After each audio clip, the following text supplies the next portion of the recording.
It's today in EVE Online. I am Matterall. It's Wednesday, March 11th, 2020. I'm joined today by Arya, Caleb, and Seraph Patikane. How are you guys? We are fine, keeping our eyes on the market and the changes. Great. We're going to talk about the market in just a second, go over some of the reactions that are happening there. Caleb will help us out with that.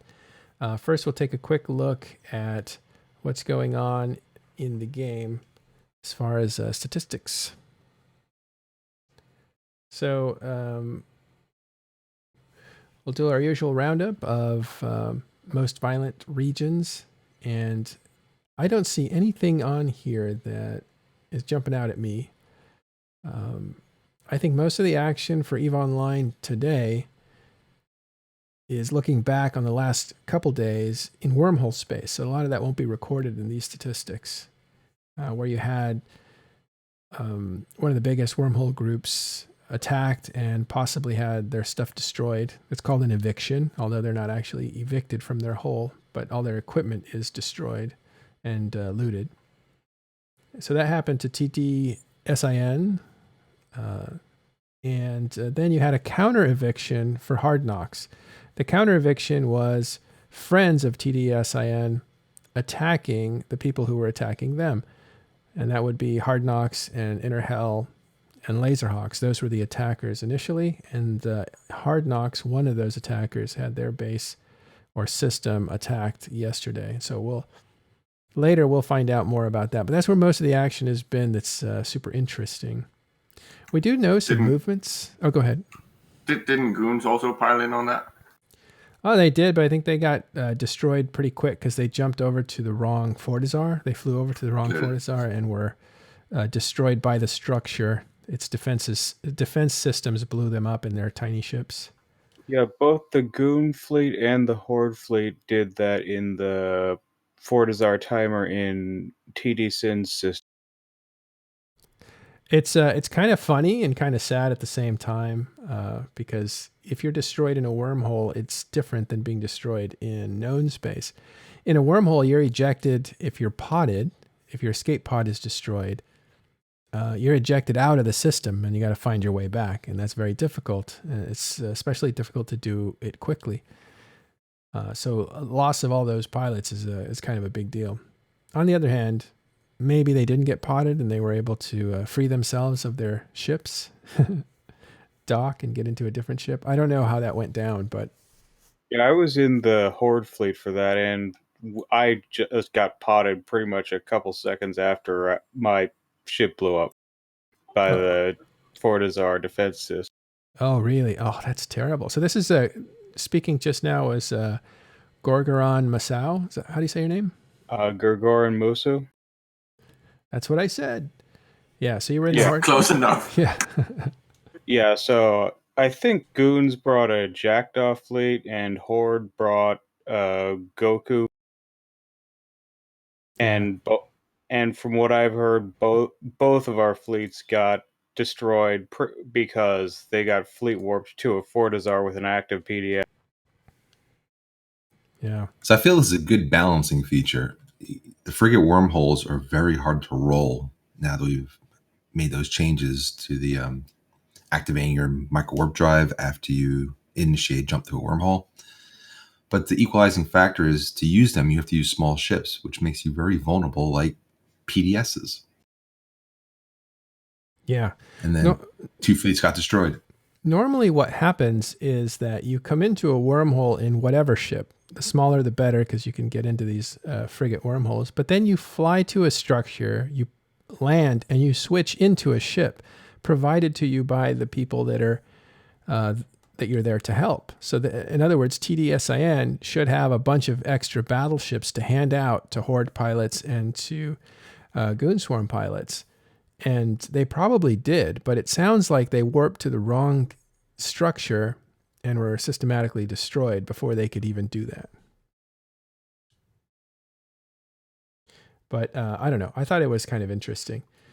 Okay, so we'll get more information on that and we'll probably cover it on one of the other shows. But What I want to point to today that's interesting is NPC nullsec, or actually not NPC nullsec, but the ratting that's going on in. Oh, I was looking at the wrong stuff. That's not interesting at all. Never mind. I thought I was looking at really low numbers for NPC ratting, but I was looking at the wrong stuff. Although I will say this is probably the most boring part of the statistics. The NPC ratting is down about 20%. So I don't know what that's about.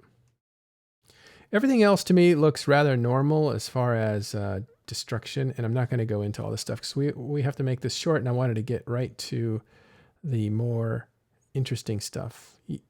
Yesterday we had a patch. A big part of that patch was having to do with the market, and I want to know what you guys think of the changes so far, if there's been any reaction from people. Well, I can go first. Well, yesterday you pretty much said that I was excited about the changes and almost to the level of ecstatic. And that's partially true because the changes that they just brought in that you can read about in the patch notes or watch yesterday's show, they are all fundamentally fixing some of the things that have been a long-standing issue, right? But if you read the thread node with the reactions on how angry people are about this, and of course listen to people like Dunk, there's still a lot of disgruntled players and comments on how this is actually not good.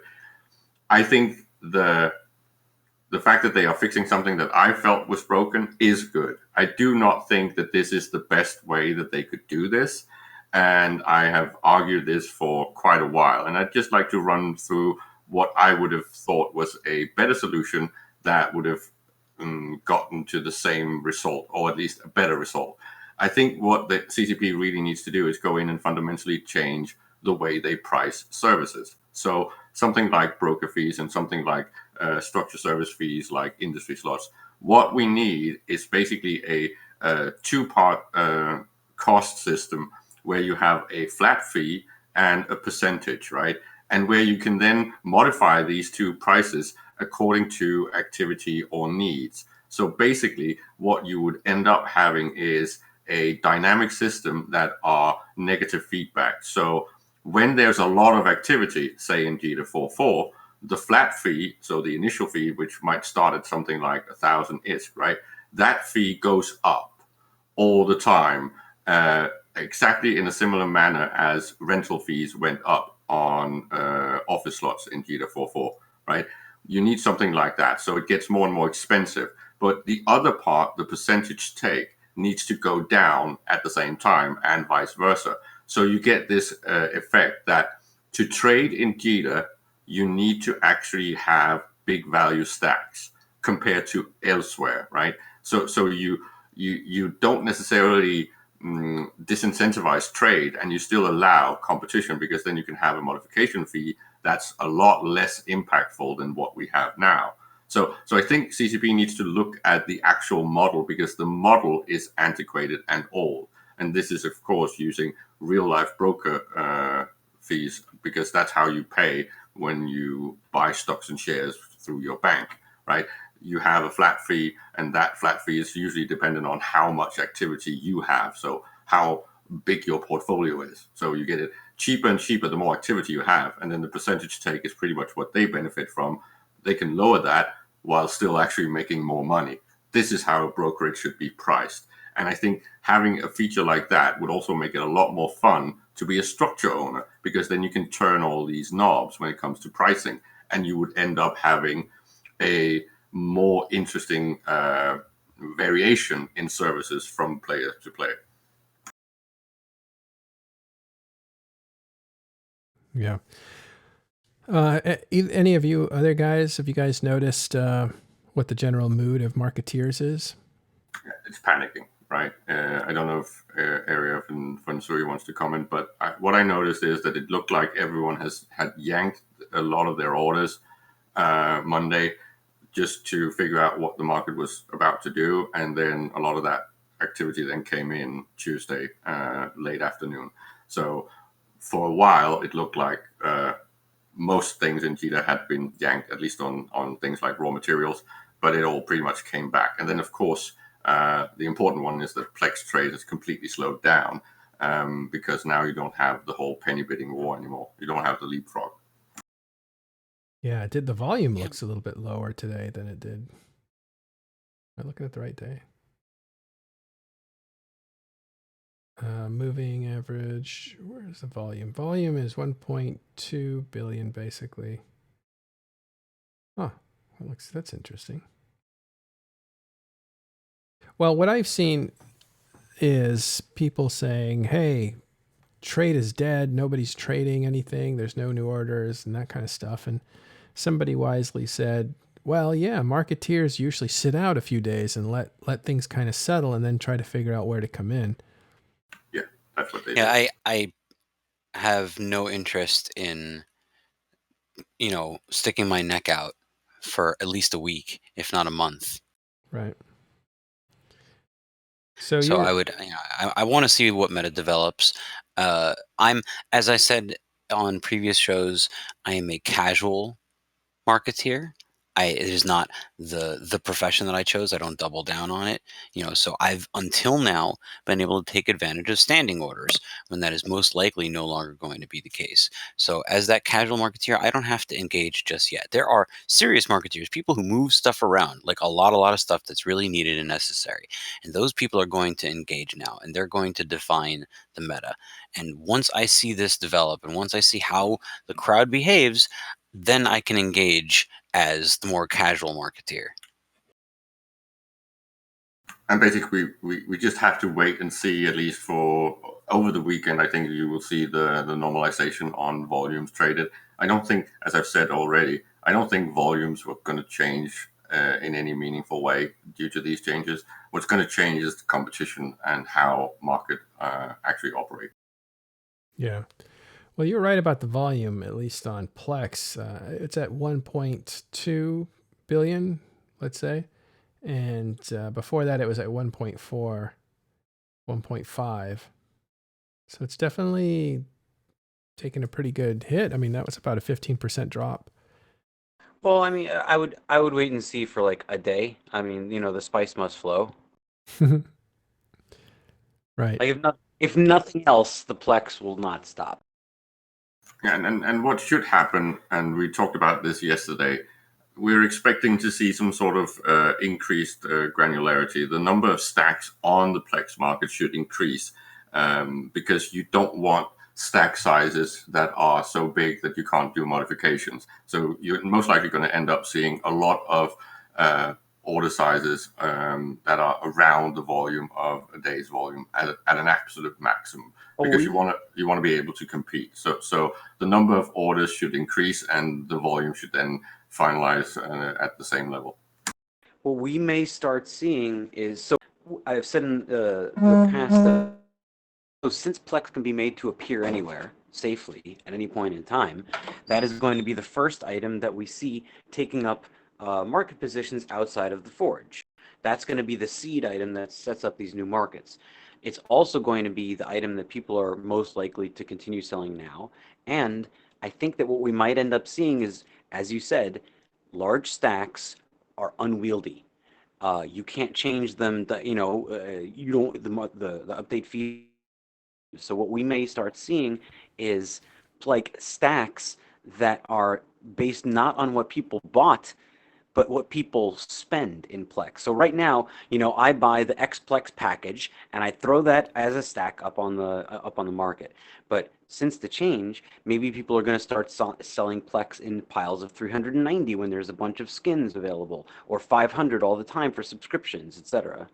And as we also talked about, they are most likely the people that are starting to trade Plex, when they start moving out and seeding other markets or other regions, what they can do is they can actually link that into the rest of the ecosystem, right? Because if they are doing that out of a structure, a player-owned structure, especially the public ones, right, then what the structure owner will see from that is he will get the income from these fees. That means that he can actually directly see activity levels in that region. He will be able to get a probe telling him how many people are actually living and preferring to live out of this region. And then he can then scale up his operations and the arbitrage from the sourced material from, say, Kita if he wants, right? So basically building all this service and new ecosystem infrastructure is basically tied into Plex and this new normal. This is why I would like to see a little bit of a better system for cost than what we currently have. And I still feel that this is a Band-Aid, even though it's a good one. Well, further So change- in terms of these movements, is this still speculation, or are we actually seeing movement on this yet? Trying to separate the news from the speculation. In which sense? Plex movements, stacks changing sizes, etc. It's not really hit yet. The Plex market has slowed down a little bit, half the volume, but it's because I don't think people want to necessarily yank their order because they're trying to benefit from the fact that they put it up when it was cheap. But this is fundamentally a mistake because as the market moves, they will be pushed out, right? Especially if it moves down, then you're going to have your order hanging, and you just as well just cancel it, right? There's no need to have an order size of, say, 15,000 Plex. You need to split these things up into smaller orders that you can then manipulate and compete with. That gives you the flexibility you need to get in and out. Yeah. Well, having multiple orders means you can hold multiple positions. Right. And as the market, washes back and forth, as across, these price ranges, it'll hit your orders more frequently. Yeah. So I wonder if that's explained. You guys did a good job of explaining it, but even the most basic level, if you have one order that is 10 of something and you put it on there, you can't really move it. So that's a problem. So what you do is you break that order of 10 into 10 orders of 1. And then you have 10 chances to insert it into the market and take a position, which is what Francois just said. In other words, put it in at a certain price. And if the price gets away from you, you don't have to alter your order. You just put in another order, and you can do it up to 10 times. And that's what the flexibility is. Smaller orders, more of them. You can then choose to alter your orders because they're smaller. They don't hurt as much, right? Because it's based on the price of the item. The order change price is based on the price of the item. And you can almost split them up mentally by saying, well, if I put up 3 orders, I have one that's my daily position, then I have one that is a short position, and then I have one that is a long position. And you can have 3 different prices for that. So what do you think the price is going to be today? What do you think it's going to be next week? And what do you think it's going to be next month? This is kind of what people need to start thinking about when they want to do trade. They need to follow the ebbs and flows of the market and follow the actual graph. And now with these changes, the granularity will mean that the detail of the graph, right? The precision of it is going to be better because we won't see these stupid crazy moves, right? Volatility will reflect active volatility and not manipulation. That means that people need better information. So we should probably fire up a market show, just market trading.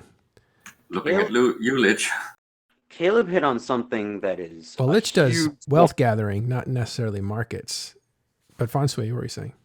Yeah, Caleb hit on a huge, huge point. You wanted to short something before this change, what would you do?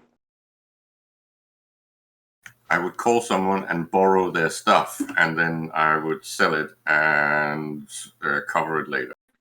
And that required you to actually have the stuff. And now if you want to short something, what do you do? You take up a position that's that low before other people take up that position. And then you occupy it and you sit on it. And it works. It's a functioning mechanism as opposed to before when it was not.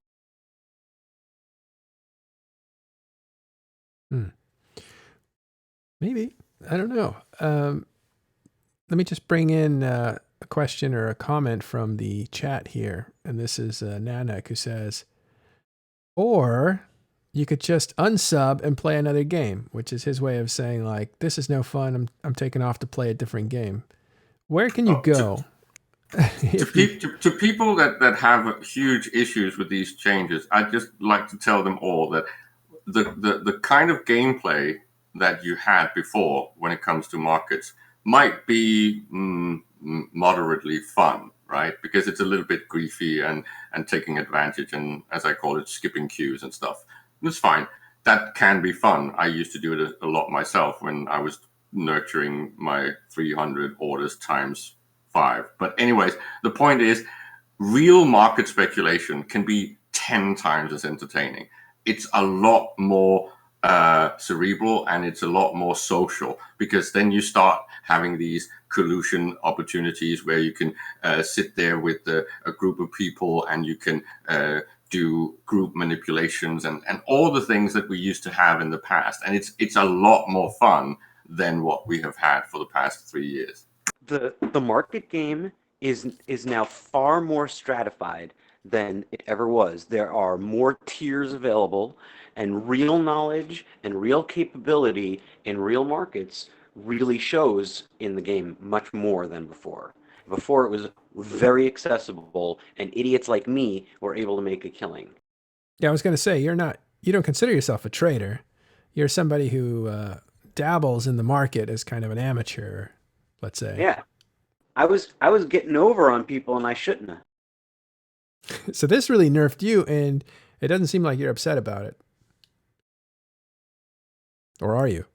No, listen, every day I wake up to the same EVE Online game client that everyone else does. To some degree or another, I have the same opportunities and capabilities. All I have to do to win is beat the game today better than everybody else beats the game today. Yeah. And so this isn't putting you off then? No, I have other stuff to do. I don't have to look on the market. Yeah, speaking of other stuff, we'll come back to this topic, but HyperNet, I thought HyperNet totally died. What do you guys think? HyperNet is evolving finally to what it should be, slowly but surely. And I think that now the market change is going to fuel this change further. So initially, when HyperNet came out, it was kind of like, it was just garbage. Like, there was just a glut of everything that had to move, and the prices were so low because there was so much competition. It was never intended to be a competitive market. It was intended to be a lottery system, a fun game, gambling, high profit who win, high profit for the people who sell, when the fact that an offer value turns green at 40% above market value to tell you where they were positioning it. Like, of course it's supposed to be a quote-unquote ripoff. Like, that's the whole idea. More people pay in so that one person can get out, and then the seller still makes money. Like, that's the whole point. So now there's no more 500 dreadnoughts available at once, or a bazillion marauders or stuff. There's actually reasonable amounts of stuff, and not all offers are green. And there still is some areas where there's glut, but it's much, much more cut down, more towards the actual lottery gambling sort of thing that it was supposed to be. It's like, oh, someone put this item up for raffle. That's special. Let's bid on it. Yeah. So it was supposed to be gambling, and really it was the return of lotteries to EVE. That was a tradition that players made early on. It went away, or got less popular, and then went away. Yeah, so I wouldn't say it died. I would say it died down. Died down, yeah. Well, at one point it was considered illegal for 2 years. No, I mean, when you said, I thought HyperNet died. Oh, HyperNet. Yeah, HyperNet didn't die down. I expressed that. But what I'm looking at here is you can see the gold rush of people buying the hypercores, which is what you need to put an order up in the HyperNet. So these things are an indicator of how much ability, how much of an ability people have to put up orders. And I thought it was going to be a lot lower than it is, but I know it's pegged to ISK. But I was looking at the orders. You can see the massive orders down here of like 1,400,000. 265,000. Those are big numbers. And lately it's been 100,000, 126,000, 130,000. People are still buying these or trading them. There is a lot of HyperNet volume. So there are certain items where the churn has pretty much not gone down. Mm-hmm. There's actually a really funny meta developing that I have been watching sort of from the inside. I've been talking to a couple of people who are doing this. So everyone is familiar, and we have discussed before, and there has been quite a bit of controversy regarding this concept of buying one's own tickets. Yeah. Well, you will lose money if you buy all your own tickets. You'll lose money if you buy all but I'm two. going to take this one on. Yeah, go ahead. Buying one's own tickets is a simple business decision. Now, there are lots of people who are dumb about it, and they don't understand how it works, and they could, they're making the wrong decision based on like what they actually would want if they understood what they were doing. So that happens. But the key here is that some people can't or don't want to source more items. So in order to make the maximum profit off of the minimum quantity of items that you actually have to source, you want to win back as many as possible. And now we start playing, if you're willing to play a gambling game instead of just plain sell, which is kind of what the HyperNet is, you can do this buying your own tickets game. And I haven't delved entirely too deeply into the percentage math or all of this, but I've spoken to a couple people who have, and they've worked out a couple of different points at which, sometimes you do half, sometimes you do this amount, that amount, whatever.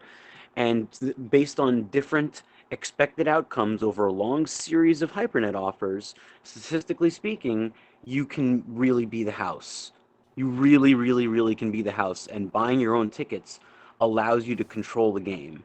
But the formula is, at least what I calculated is if you've sold 2 tickets or more on I shouldn't say tickets because you can have 500 tickets sold or you can have 8 tickets sold. So that's a bad measure. Yeah, but percentage. Yeah, percentage wise, if you've sold 5%, after that you can buy your own tickets and still come out ahead if you win your item back. It all depends on the market value compared to the estimated value on the item and the HyperNet offer value itself. There's a lot of movement sort of gameplay that's going on, like the goose, because I don't know how much of the stuff I'm supposed to share from the guys that are the secret sauce, but yeah. So offers that have all of their tickets available still do not move, and buying half of your own tickets creates an order completion velocity that generates more profit per hour than not buying half, because closing nothing makes you nothing. Yeah, I know. I think we talked about this when the feature launched, right? That Yeah. the people that are going to sit down, do the spreadsheets, crunch the numbers, maybe even people like Spot that's in chat now, right? The guys that want to actually maximize their percentages, right? These people will come out ahead. But you need to do this on a scale before it actually works. Because if you're only doing 1 or 2, you're still just gambling. You're just participating in your own gamble. So you need to do it on a scale where the house always wins. Yes, it is 100% a numbers game. It's a scale game. Law of averages.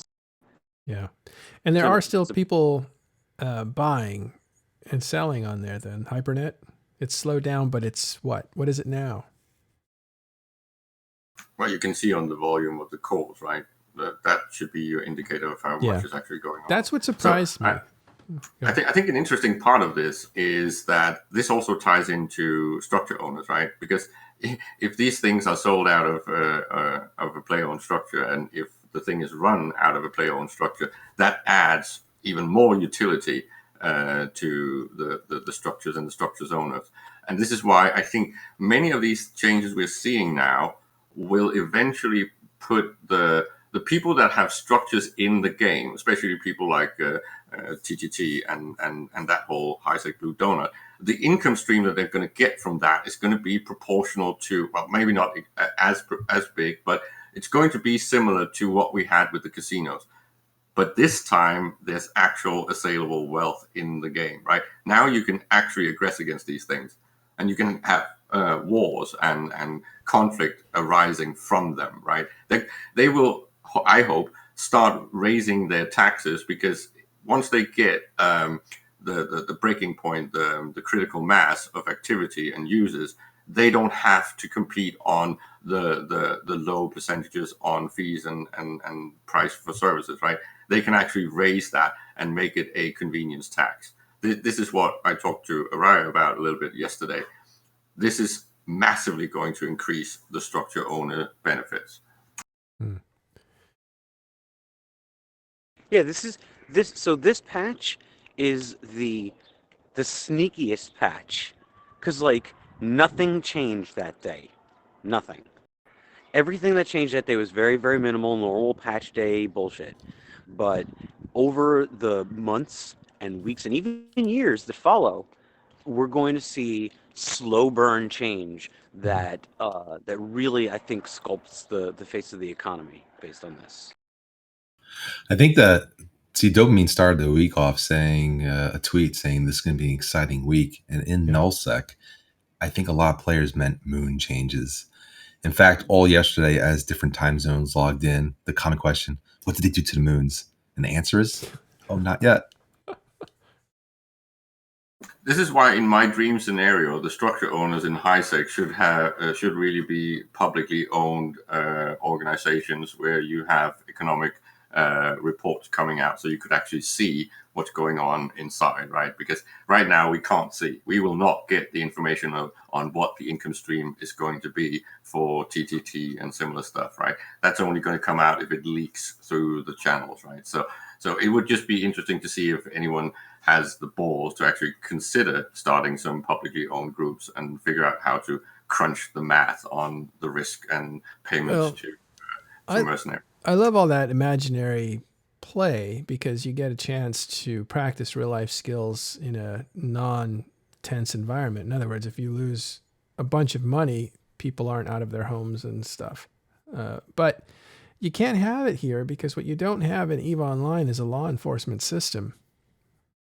Even contracts. Yes, you can. If it just takes a little bit more work to do these things, you can definitely do almost, I'd say 90% of what can be done in real life can be done in EVE. The only problem we have in EVE is there's no jails, so there's no real justice, right? There's no justice. And then everything needs to be tied into in-game mechanics. So it's going to be a lot more trust-based, because many features are missing, right? So everything is possible. It's just it needs a few more middlemen and trust issues. So there don't have to be hard stops in the game system to prevent, wherever law enforcement exists in real life, we don't need a hard stop in every one of those instances in the game. We only need a hard stop in some of those instances, because certain kinds of quote-unquote crimes in the game are okay. Certain kinds are not. They would break the system and destabilize it. So only the destabilizing kind would need a hard stop in the system. But other kinds of crimes would be okay to commit. Yeah. Plus, to make it more realistic, you need to be able to have law influenced by power and wealth, which you kind of have in EVE a little bit, because in real life, white collar crimes aren't being enforced hardly at all, but the lower crimes or the blue collar crimes are constantly enforced. I'm okay with our sandbox not being a perfect representation of the world or a perfect sandbox, but I feel that we can get way closer now than we ever could before, like significantly so. Yeah. Well, I hope so. I mean, that's, to me, it's always been one of the things holding it back, because if you wanted to, if you want to promote, I think trust is a big deal. I think that's something that Crimpy says up there, and trust is a big deal. And I've heard it expressed in that the more lawless a place is, the more value trust has, which is interesting. That's from Hilmar himself. I completely agree with that. So the removal of certain hard stops, because when this crime happens, no one real gets hurt, means that we get to perform that trust fall. That this is when we get to. So again, we do need some hard stops on certain things that would destabilize the system entirely. But if it's just something that would quote unquote hurt someone, then we can actually ignore that in this context, and we're free of that.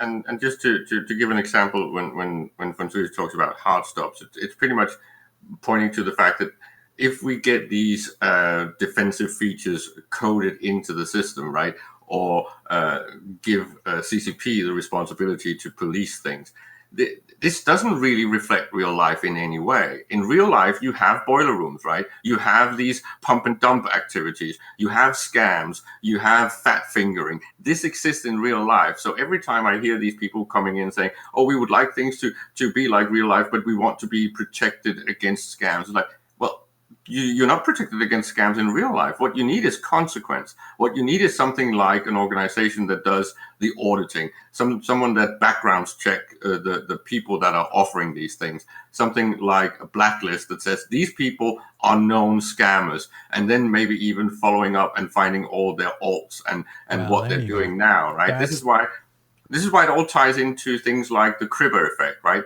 It needs a face. It needs someone that is trusted, someone that can underwrite and be the face of an organization that tries to do justice or classification on value, like AAA, AA, all that stuff, right? These things need to be done by real people. And the more trusted you are by the community, the more valuable that justice will be. Yeah, these changes definitely increase the value of trust. So I've been talking a lot about how the value of assets, the value of stuff is going up, and the value of ISK, the value of currency, is going down. Well, one of those assets that's going up in value is, in fact, like I've also said, that the ability to do things, the ability to accomplish things when there is scarcity becomes more valuable. When there's scarcity, everything becomes valuable except currency. Nobody needs your paper dollars when you need a loaf of bread. Well, I'm thinking more in terms of ancient civilizations where you had one identity, and that identity got you expelled from the tribe where you would die on your own in the wilderness, or you were the stranger coming into a new settlement and they would eye you with suspicion, and you're those in the ancient world, trust was a bigger deal and a lot more important. And it just feels like it doesn't have that importance here because, yeah, okay, it's dangerous, but it is a simulation game. Therefore, you can escape your identity and start all over. You can re-roll a character. You can create an alt. You can escape your past. But not everyone can, right? No, some people have way more invested in their identity in the game. Except that's why I mentioned Cribber, right? The amount of value you would have to put in Cribber's hands for him to even consider scamming and running away with it was more than most people could even amass in the game, right? And this is true for many individuals in the game. Their identity is just too valuable for them to go against the justice, right? And cancel their own trust, right?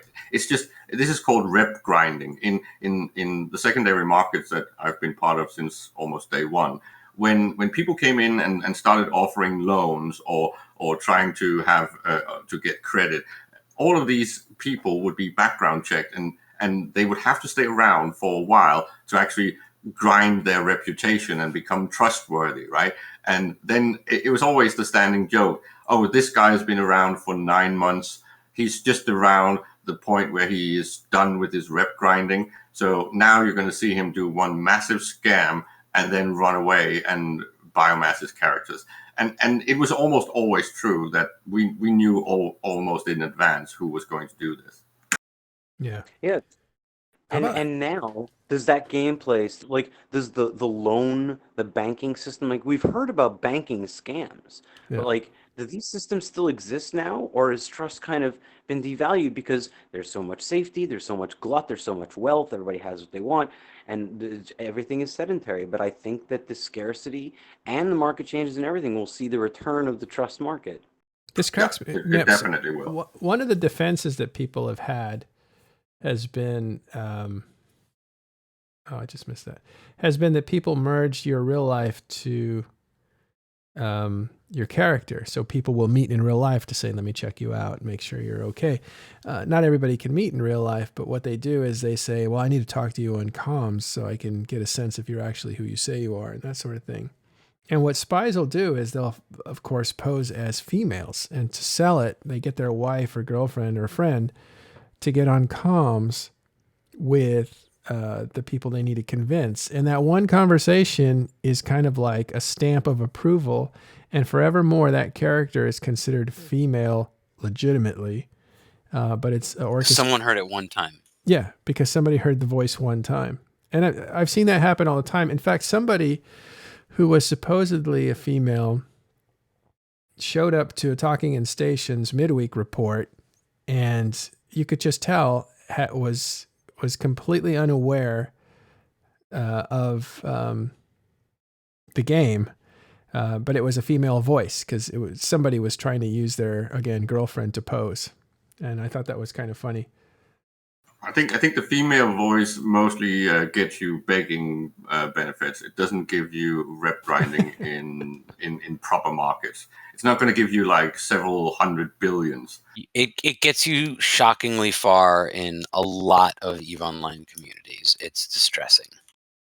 Yeah, I'm just saying that we haven't had many females in the high end market stuff trying to do these things. I just think, on the contrary, we've had females being very active in figuring out who was scamming and who was trying to do a fast one. We've had a few female auditors in the meta market. Oh yeah, I just think that women are generally underrepresented in the EVE Online player base. So there may be areas where they're more visible and areas where less, but in general, I feel that women are underrepresented. Yeah, sure they are. Less significant. I mean, they're under 96%. They're 96% male, 4% female in this game. Now, the reason that we're talking about this, to tie it all back to markets, is the deception. Sorry, not the deception, but the way that you try to vet people to be who they are is you talk to them on comms, or even better, meet them in real life at a meetup. I think that's why meetups are very popular with EVE Online. Frankly, part of that is to, well, maybe not, but there's definitely meetups that happen. It's also why a lot of the meta gameplay, both in politics, diplomacy, and in economics, is pretty much some of the same guys all the time, because they meet up, because they have invested themselves in their identity, in their characters, in their groups. Yeah. So that's why you see this. But we could easily get more people in there if they actually just step up, right? Right. And this is not just for trust. I mean, not just for finance, but this is an issue of trust. And the way players get around the issue of trust is to link in through professional, like LinkedIn, for instance, professional networks, or they exchange phone numbers, or who knows, any number of things. But you're trying to connect the character to the human as much as possible. I don't think you need to do that. I don't think you need to do that. This whole thing, I think that's illegal. It kind of is. I don't think it's necessary to force a doxing of yourself and introducing yourself in real life to have reputation value or trust. You can just as well just have your activity in the game. There's plenty of people in this game where I have hardly any knowledge about them in real life, and I would still lend them whatever amount they needed just on their face, right? As long as let's sandbox the sandbox. You know, if we're gonna claim that it is what it is, and let's interact on a character level and trust the actions of the character and judge the character by the character's actions. And we don't have to worry about the player behind it, because we have all the context that we require. We're dealing in ISK and EVE assets. We're dealing with an EVE tune, and we're dealing with their actions in an EVE context. And let's do it. All right, so I'll just wrap this up with this. It's interesting how players try to find trust, because they need trust, because the game doesn't have ways of really creating justice for people who betray you and take all your money when you trust them. And in markets, there would be a lot of interesting market tools if you had some kind of way of securing the contracts besides open trust with people that you don't know. Because a lot of times you have people like Caleb who can be an investor, and to his credit, he's returned money and even taken a loss at times when he's lost money for people, correct?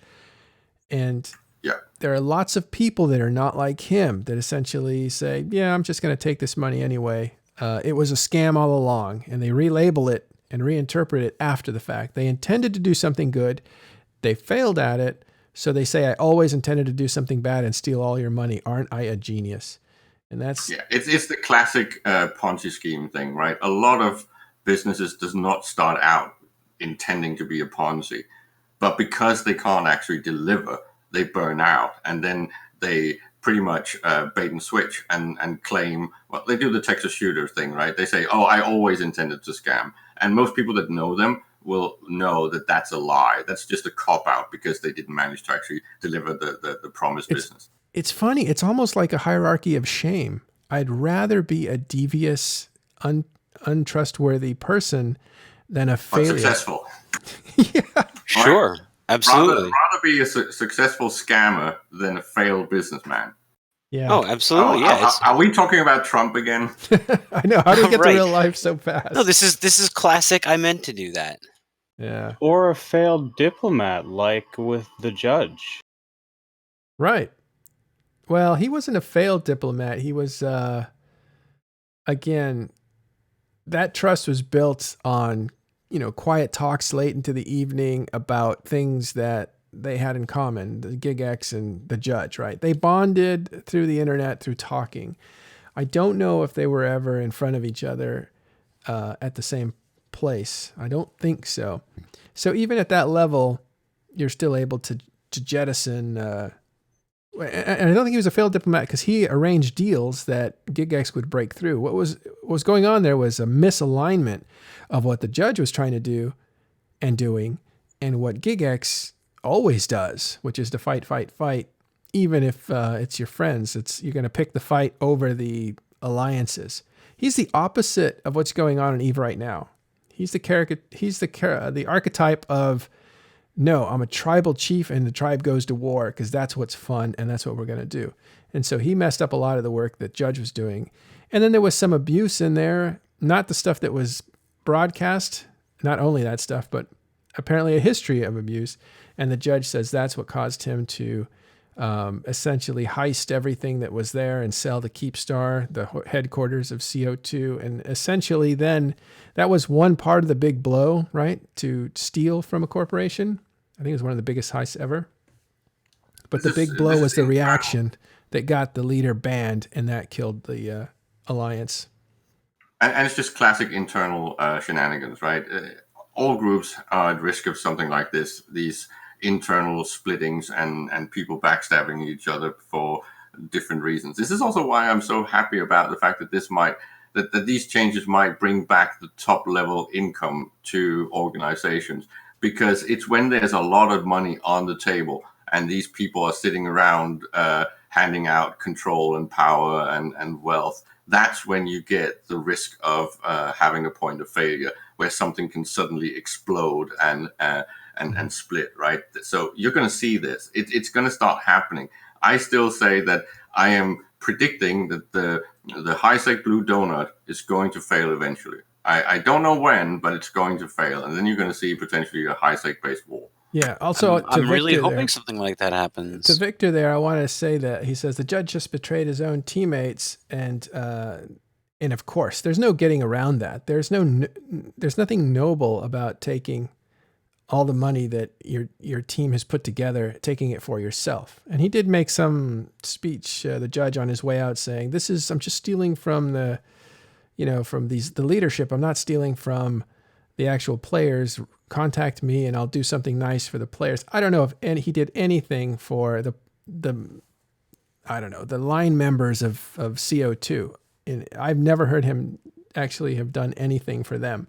So that was all a big PR move, just to say, like, it's not against you guys, my brothers. It's not personal to you guys. But the fact is, he took their money and destroyed their alliance, and I don't think he will ever be able to walk that back. You feel it was just face saving? Sure, because I haven't seen any evidence of anything other than he just took all the money and ran. He ran over to the enemy. He turned over their stuff to the enemy, their bitter enemy, actually, and allowed CO2 to get laughed at mercilessly by their enemies. And at the same time, he took all that money and he's now housed by the Imperium and using their structure in order to give himself prominence again through CSM and stuff like that. Like, I don't think you can walk around the fact that you screwed over your teammates, even if the leadership was being bad to you. I've been in places where leadership has been, in my view, pretty bad. Not necessarily to me, but just bad in general. But I've never entertained the thought of crippling them in any way. That doesn't make me better. I just mean that's different. And if you do something like what the judge did, I don't think you can ever reverse that or justify it. And that's a situation where that person's identity is essentially permanently, inextricably linked. Like, that's a person that couldn't just start a new character, because at some point or another, his identity would be revealed. Well, even he can just turn around, make a new character with all that money, re-inject all the skills that he lost, and prosper in a different place without getting on the mic. I mean, you can do that. Yeah, you can have a second act. Very limiting. Yes, he'll never be a diplomat. He'll never, once his voice is discovered, because it's merged, right, with the character. What does this sound like to you? Parallel this to real life, People go on the run. In real life, a person like that escapes to an island or something, right? But they can't change, their identity as easily, I guess. Anyway. Yeah, so what I'm saying is, I guess the point I'm getting at is that he is now living that life. He cannot hide from who he was. Right. Okay. We're definitely in the weeds here talking about trust, financial models. It takes trust, and some history on where trust was broken badly. I think the most important thing of the last few minutes, if I can point it back out, is what Caleb said about people who try to do this a banking operation and fail, end up just taking all the money and running, except for people like him who actually returns the money and takes the loss, which is kind of neat. I wish more people would do that, because if you're gonna role play, you might as well role play like your ethics, I think, right?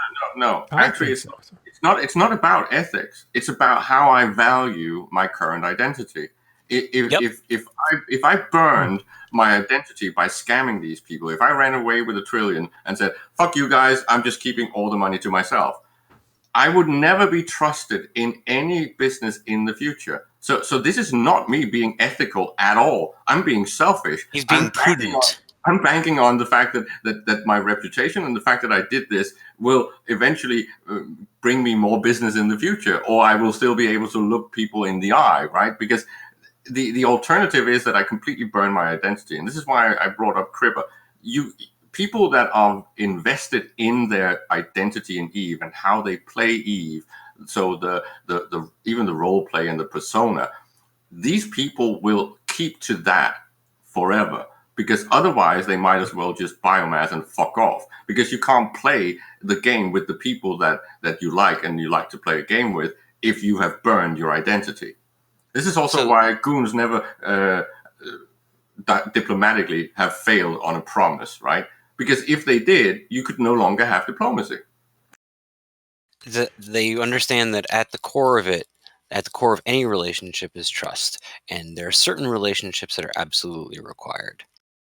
Okay, a new announcement. I saw this pop up. I was trying to find it, and somebody just posted it, thank God. So a new community dev has been announced, CCP Aurora, formerly known as Kaitala Mist. Who knows Catalia Mist? Catalia Mist. How can they get that name? Will be helping. Isn't that too close to the actual robot? Aurora. Yeah. That's an interesting question. Maybe she has a voice. Maybe this is, I don't even know if it's female, but maybe same voice. I don't know. Anyway, this person will be helping with community initiatives, player outreach, and other plans for 2020. So welcome. CCP Aurora, formerly Katala Mist. Let's actually look at that. That presupposes that there's a character there, so we'll go to Brave. EU. Brave Collective, Brave Newbies Inc. Let's go look at it. I'll catch up to you in a second. Here's an interesting question for that then. Will they be allowed to continue that character now that they became a CCP employee under The answer is new yes. Yeah, Now they can. that's the whole thing. Which is No, they're allowed to make new characters and put them into these alliances, but That as well. it's their choice. okay. Yeah, I thought the that's rule new. now was just that no large-scale alliance leadership stuff or stuff that could have a huge market impact or something.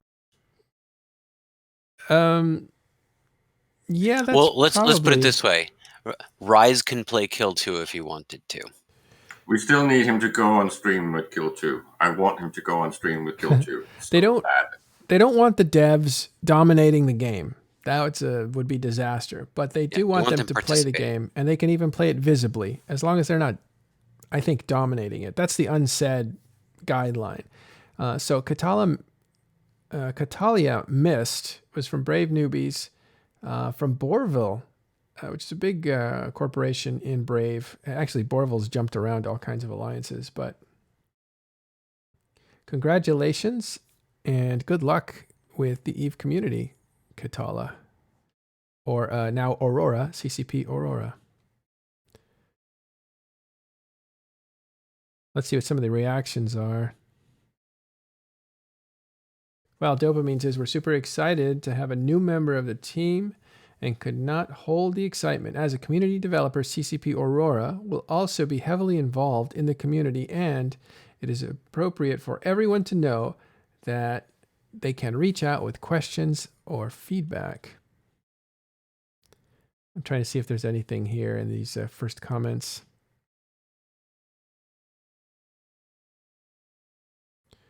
Just people saying good luck and a few comments here and there, but nothing that talks about who that was when he or she was a player. I'm looking in the Voltron Discord to see if I can find her. Yeah. All right, new community dev. That puts them at 5 community devs. You have Dopamine, CCP Convict, but you also have Weedabiscuit, right? Is that right? I forget. I must say it wrong, but he's the guy starting up Eve TV again. So that's 3.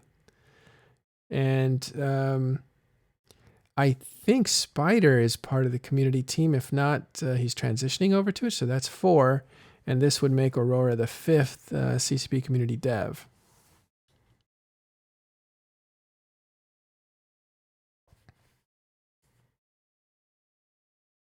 So that's cool. They're building it back up. And we were talking yesterday about how the patch notes were just so good. They're so tight. They were communicated very well and gave you a place to put in your input and stuff. And Dopamine did a really good job with that.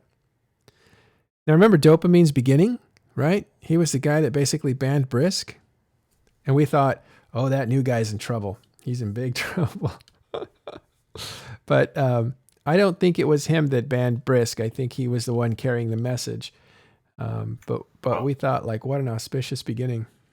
I think in general, almost all CCP devs seem to have like a lot of things that you can really like them for, and then 1 or 2 things that people really hate them for. So you split the community. There's only, in my opinion, or to my knowledge, there's only 2 exceptions to this rule. Kakor and Rise have nothing negative on them. Well, ever. Guard too, or Yeah, former Guard. True. He's gone. No, Rise, I'm sure, has some detractors, but I don't think, but Rise is confident. So I think he brushes off criticism, but I've never seen him like openly attacked. No, you also have to think about really just EVE Online has had such a great relationship with developers for the most part. And then there's a lot of people who make them the lightning rods for their criticism. And that's just ugly to watch and sad. I think you disagree, Caleb. You think the company should be open to attacks as well as praise. But if you think about the sweetness that players have towards some of the devs, like Puncturus was a favorite of people's because she was always in Twitter, and that was where she would communicate, and it was always in a friendly way. CCP Guard was beloved. A lot of people liked Falcon. Some people were put off by him, but he was, he was one of them. Always was before, and apparently will be after. I think it's the style of the communication. You remember recently, wormholers experienced a lot of wandering wormholes appearing, and there was a lot of unhappiness about it. And CCP Rise came on the show and said, "Oh yeah, I made a typo, my bad." And instantly, no one attacked him for that. No one attacked him from making an error or ruining wormholes. He just said, "Hey, I made a typo, I fat fingered it." And I think people can relate to that level of openness. And I think that's why you don't see really a lot of negative. It's interesting though, isn't it? If he was anybody else, you think he would have gotten that favor that, okay, it's all right. It was just a little mistake. I mean, he kind of confessed it and is like, "Oops, sorry about that. We'll get that fixed. Don't worry." But why? Why does he have that credibility? Well, there are people who are able to make small mistakes that it's obvious that it doesn't indicate a flaw in their process or their thinking. It's like, it's literally, okay, yeah, we got it. So like I see, yeah. when he screwed up the venture, he's like, "Oops," and then like what, 24 hours later, 48 hours later, the venture used half the fuel for Cynos. Mm-hmm. So it's like, this is about owning your mistakes, right? When they own their mistakes, they retain the love, right? But if they don't, they get a lot of grudge. Well, I think what Fonsway said is very persuasive, that it's the thinking. They're looking at the thinking, not the accidents. So they know that Rise is good for it, right? Because that wasn't him saying. That wasn't him saying like, "What do you mean? This is great. Let's overdo it." No one thought that Rise didn't know how much fuel a Cyno used and how much cargo a venture had, just because he fucked that up. Everyone knows that he knows exactly how much fuel a Cyno uses and exactly how much cargo a venture has. Like, no one thought he missed that. It's literally just like, I missed it this time. Yeah. I don't think it's owning the mistakes, but Crimpy agrees with you, Caleb, here. But I don't think it's owning your mistake. And actually, owning your mistake, to me, lowers your credibility as a dev. Like, because if people are going to get mad at you and then you say, "Oh, I'm sorry," and then they say, "Well, all right, it's all right," then I'm thinking like, the players own you. Like, you don't own you need to focus on the game, not capitulate to players. It always sours me when devs appear to be kowtowing to players, even if they're wrong. It's not the dev CCP Rise that's bowing. It's the public facing employee. Like, there are devs that you never see and never hear, and who knows, he may be eating shit for them. Rise doesn't bow. I've never seen him bow or say, "Oops, sorry." No, like, I'm saying in this particular case, no, but I'm saying there's a number of so you said a mea culpa from a dev is not, reduces their credibility. But that person that you're talking about, that's a dev, may very well be the leader of a team, management, etc., not just a quote unquote dev, because CCP does throw the term dev around, kind of freely. Right. So let's, if we really want to say that you want to see strength, and you want to say like, I don't answer to the players, I just do my job. Like, that's from the employees that you don't talk to.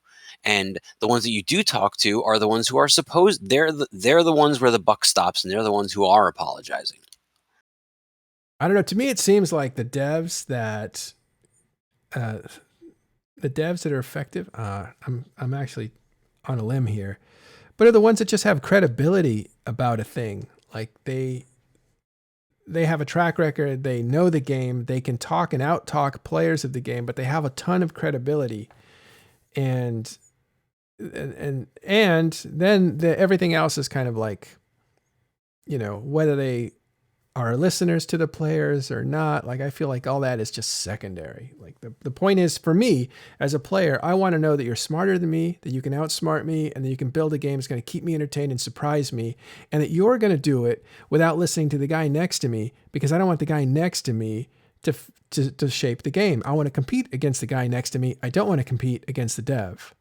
Yeah, you want to believe that the devs are the devs for a reason and not randomly. Like if the players were just as capable as building the game as the devs, and the only reason that devs are devs and players are players is circumstances of who got the job and who didn't, then that doesn't inspire confidence. You want the devs to actually be better at it than the players, and if they're better at the players, then by default they shouldn't accept that, or kowtow or whatever it is. Like is the Grayscale. message that I'm getting. Yeah, Grayscale used to get fired upon all the time, right?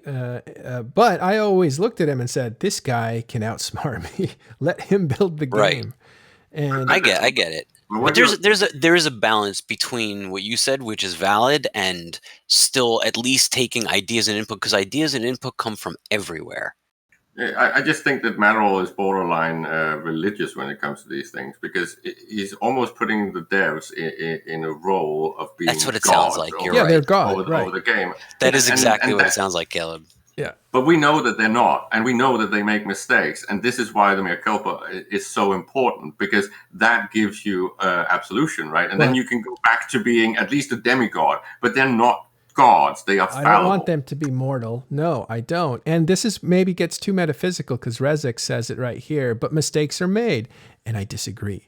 I feel like, no, the game evolves and then we evolve with it. There are no mistakes made in the development of EVE Online. There are evolutionary developments. There are evolutionary pathways that shrivel and die, just like evolution. So to some degree, I'm waiting. Go I'm ahead. waiting for the Eve is realer, more real than real life comment. That's where I'm going. That's where I'm going. So, with this. CCP has said this themselves. They said, we put stuff in, we have an idea of what's going to happen, but then we see what really does happen. And sometimes we're okay with that, and sometimes we're not. And sometimes we direct it, and sometimes we cut it off. But like, nothing's perfect and nothing's purely calculated. But as far as making them gods, like, if my life had taken a different trajectory, I could have very well ended up in that seat. And I don't think that that's a bad thing that they are and I'm not. Well, look. Oh, sorry. Yeah. No, go ahead. That was real it. life is the same way, right? Nature is would you look at nature and say, wow, nature has made a ton of mistakes. It created creatures that shouldn't have even been created. They have no real purpose, It's like, no, that's kind of the environment that you're in, and things evolve in and evolve out depending on what works and what doesn't work. Are they mistakes? I don't know. Can we crowdfund a copy of Machiavelli's The Prince for Matterall? Because I think he needs some real... I think I've read that. I've read that in philosophy or in I feel like we're all ganging up on Matterall today. No, because I kind of get where he's coming from. You need to start out. I do too. Default. You need the default position of some sort of reverence for the people that are above you. So in this sense, CCP, right? But when they fail, you need to point it out. That is your responsibility, because they are not ephemeral gods. They are actual human beings trying to do their job. When the prince does a bad job, it is your responsibility to stab him in the back. Sic semper tyrannis. But you're breaking my immersion. We're talking about gods, not princes. Right. But it is your responsibility. If your leader is completely screwing over your fellow man, it is your responsibility to take charge and do something about it. Whether that is doing the Emperor's New Clothes and just pointing and laughing at him, or whether it's actually stabbing him in the back with a knife, or getting all your friends to show up and stab him with you, doesn't matter. The point is, it is your responsibility to point these things out. At that point, the gods are your competitors, or the CCP are your competitors. And that, to me, if you put them in the realm of humans that are only princes, only more powerful, and they build the architecture that you live in, they're still human just like you. Therefore, they make mistakes, and you are supposed to correct them, and all that makes sense. I don't see the devs as humans. I see them as gods in the sense of the game. Yeah, Well, I'm not willing to accept them on that level, and I don't think they expect to be accepted on that Well, level. now I they're think demigods that because they can is play the game, so they're now right. Well, incarnate so in the digital world. well, Here's- that's the old here's- ivory tower thinking. When like we know everything, don't talk to us. We're gonna make it. You're gonna play it, and that's how it is. And that thinking comes from that. And I really come from a very different angle, and that angle is that they need our help. Like they're building a game, and it's a hard job, and there's more work than there are dev hours available, and they need our help, and that's why ISD exists, and that's why bug reports exist, and that's why feature suggestions very exist, good and the point. community team exists. Yeah, it's a great point. I'll also let you I just like consider to- it. Wait, let Seraph go. He's been quiet. This time. Let me put you this way. Hilmar is the god of this game. But what Hilmar does is he restricts the devs to not be able to spawn whatever items they want, whatever is they want, affect the game in any way. They have to play the game exactly as we are. So effectively, Hilmar is sending the devs out as humans to live, to learn, and be among us to see how the game is played. So saying that they're the gods or demi-humans or whatever, they're not. They're exactly the same as us in terms of Eve. Yes, they know more about the inner workings. Yes, they know more about what's going to happen in the near future. But they play the game, they interact with the game exactly the same way we do. And it's pretty rare that there's a requirement for an actual mea culpa, right? Because as mentioned in chat, who's supposed to be the judge of this? Is it when the goons are dissatisfied with some change that comes into the game that then we should just blame and aggress against the developers? I don't think we should, but there are examples where something is so broken and the misstep is so big that CCP needs to do a mea culpa, right? The best example is, of course, the one that Hilmar did, even though some claim that someone else wrote it. But the point is, what happened with the Summer of Rage, the amount of people that agreed that this was completely wrong, right? Then you need to say, I'm sorry. And it's the same with, in my opinion, something like the Rorqual. This is a mistake. You This need was a to come out and fix tragic- it, and you need to apologize Right. because it's broken. 2011 was a tragic moment, not because CCP made some bad moves, but because they capitulated to the players. And to me, that marks the end of EVE Online Yeah. as this growth experiment. I just want to riff off of what Anthron said in chat, and he said that they are just a bunch of nerds like us. And at its core, that is the truth. That the people building this game, for the most part, some of them are just paycheck people. That's fine too. Some of them are just executive stuff shirts, and that's fine too. But for the most part, what I've seen through personal experience and other reports is that they are in fact just nerds like us. But what's the difference? I have an instinct that's good for game design. I have a thought that could be integrated, and in a vacuum and encapsulated, that thought is good, that instinct is good and could be helpful for the game. But these are people who have spent their lives and careers training and studying for this. So maybe I have the instinct, maybe I have the interest, maybe I have the moxie, whatever it is. But that is the dividing line between me and them. They have put an effort in, professionally speaking and personally, to become the person that sits in that seat that builds this game. That doesn't mean that they're gods. It means they need my help, but it means that they're better at it than me. Mm-hmm. They have more resources. But also, I think not all of them, because these guys come to the game late, right? You and I have been playing this game a lot longer than a lot of devs. A lot longer. Mm-hmm. Yeah, so they're better at the dev part, and that's where they need my help, because I know the Eve part. Well, but you know your Eve part. And Right, I don't want your Eve I part to personally. be my Eve part. You know what I Right, mean? that's why it's their job to I don't want to mix our code parts. the me and the you and the everybody else. We all bring our little bit of knowledge about this game that we have that the devs don't, and we give it to them. And they stitch it all together because that's what they've been trained to do. Yeah, they're innovative, and sometimes coming out from not from EVE Online gets you out of the trenches that are well worn for EVE Online. What is EVE Online? We need devs that can imagine things that we would like without giving us what we want all the time, right? Like, give us what we want, a polished game, a fixed game, but at the same time, surprise us, because that's what keeps it interesting. Sure. I like when the chef knows the kinds of things that I like and then picks one and surprises me with it. That's valid too. Yeah. Well, and I think that's, I don't know what makes Eve successful, but I do have a feeling that the complication of the world and the isolated nature of it is the reason people play this game so long. It is why people invest. It is why people talk about philosophy and politics and economy like we just did today. It's because it's an exclusive club for people that have the patience to try to get in here and find their way, with the complication that keeps a lot of people out.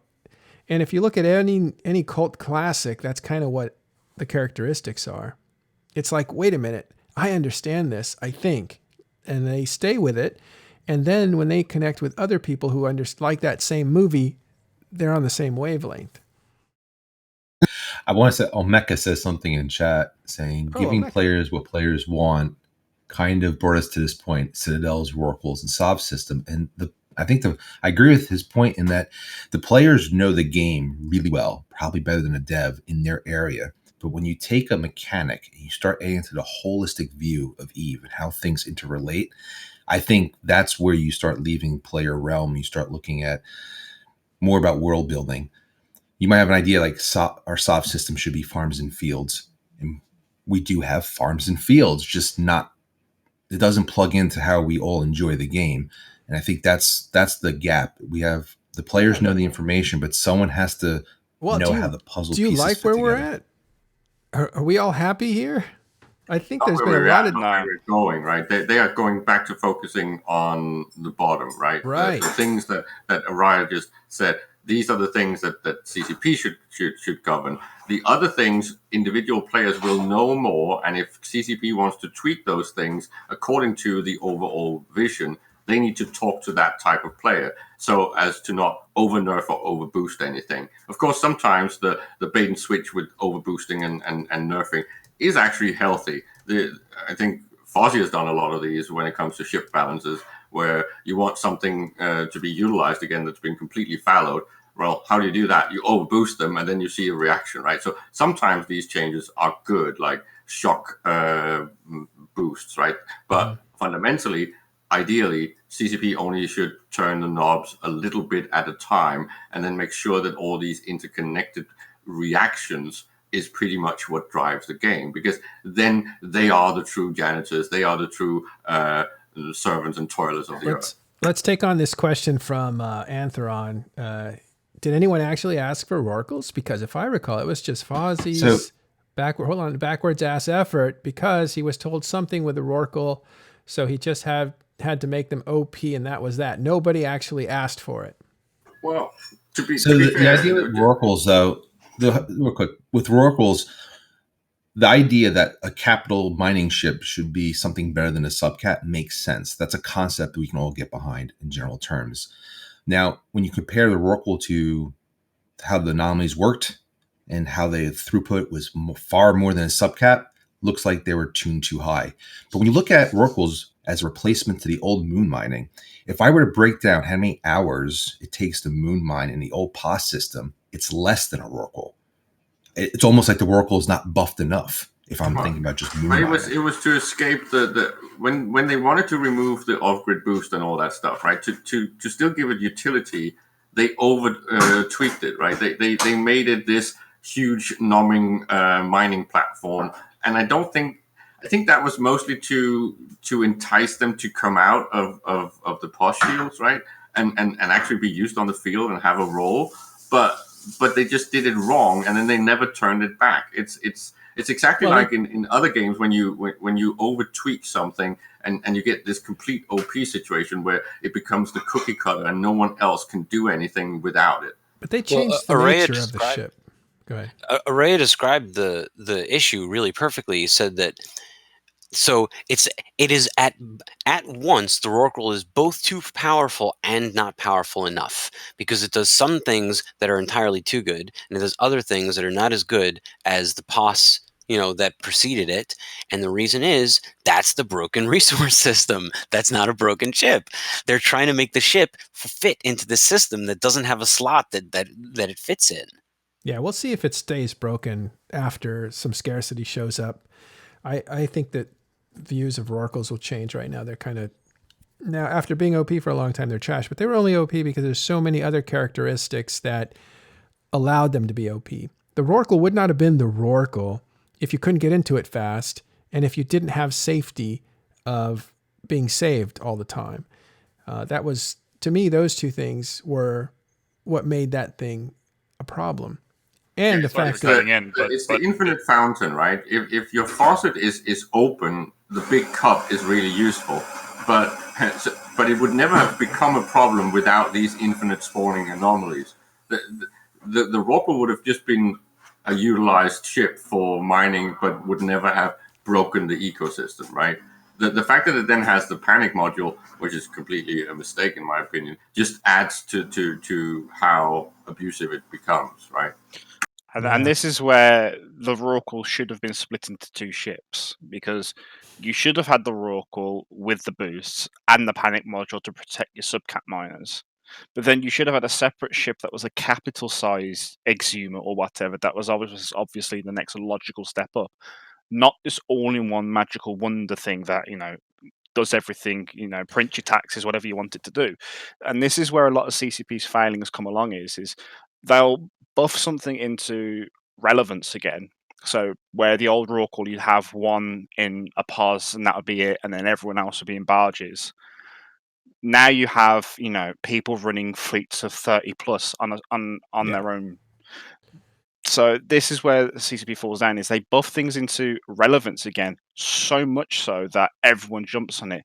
And then it takes them so long to work on it that it's like, when are we going to get off the merry-go-round? Well, they may have liked those. We'll wrap up right here, but they may have liked those numbers because they were getting cheap minerals to make cheap ships, what makes people get into fights sooner, faster, and care less if they lose it.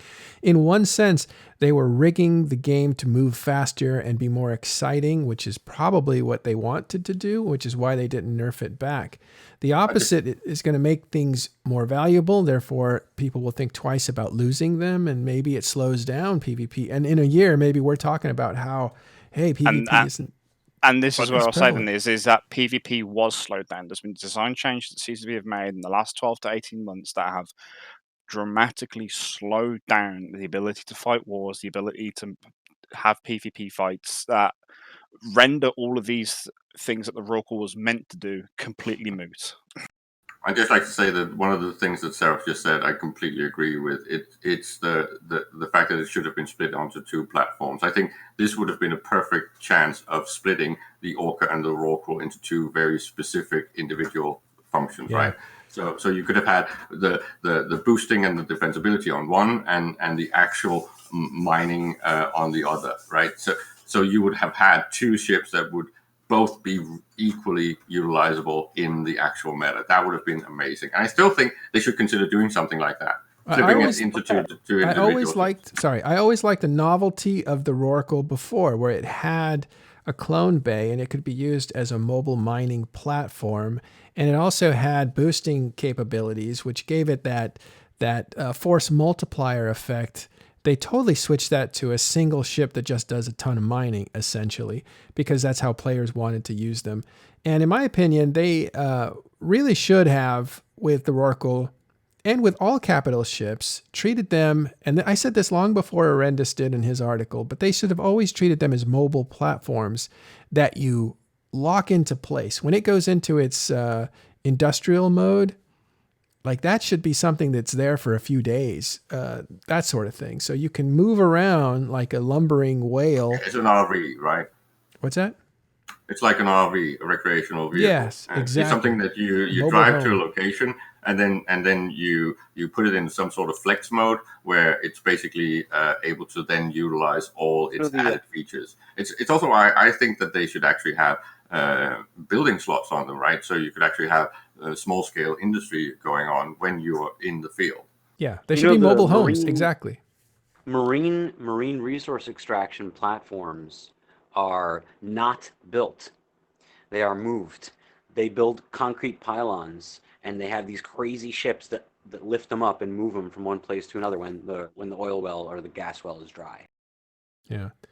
Well, what I like about that is and structures should take a lot longer to place, right? That's, I think, one of the problems. You build these giant structures with a magic ball that blows up this light, and all of a sudden in a day you have a structure, and it's just like, what? That's so Technology, man. That's so Nanotech. not sci-fi. Anyway, I think I think It's that- extremely last sci-fi. comments, Are guys. you We got to kidding me? go.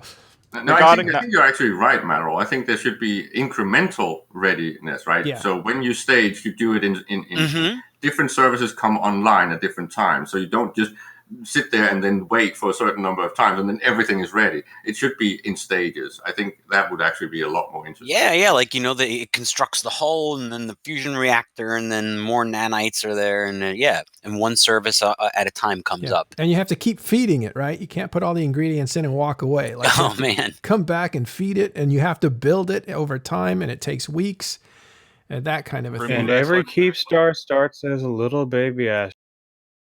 delete That that actually- explosion from High by Sci. the way, holy crap, We're- my mind is blown. All right, everybody. Everything it starts that way. We're going to go on talking about this stuff in TIS Discord. I'll put the link in chat if you guys want to hang out and talk about this stuff. This is what we do. But now we have to call it quits because I have to take off. I want to thank you guys, Caleb and Fonsui and Sarah Patakane. We hadn't seen you in a while. Thanks for coming by. No worries. Um, Real life's getting in the way.